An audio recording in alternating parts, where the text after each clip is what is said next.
আজকে সকালে দুঃখজনক একটি ঘটনা ঘটে গেল।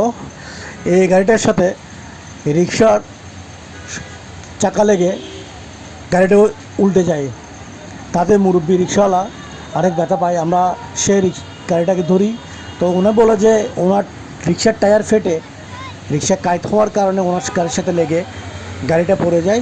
মুরব্বী মানুষ, ওনাকে আমরা সবাই যারা আছে এখানে ধরে ধরে এক পাশে বসালো, কোমরে পায়ে ব্যথা পেলো এবং রিক্সা অবস্থা দেখেন, টায়ার রিং সব বাঁকা হয়ে যায়।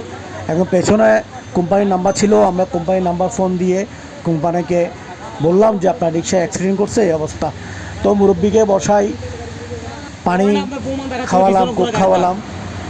তো এই মুরব্বিকে দেখে অনেক মায়া লাগলো। উনি এই বয়সে রিক্সা চালাচ্ছে, ওর নাকি একটা ছেলে একটা মেয়ে আছে। তো আজকের যে ইনকামও উনি করতে পারলো না এবং তার মধ্যে সকালবেলায় প্রথমে বের হয়ে অ্যাক্সিডেন্টের মুখোমুখি হলো। আসলে ওনার জন্য খুব মায়া হচ্ছে, খারাপও লাগছে। মানুষের জীবন আসলে কতটুকু কষ্টের, কতটুকু দুঃখজনক।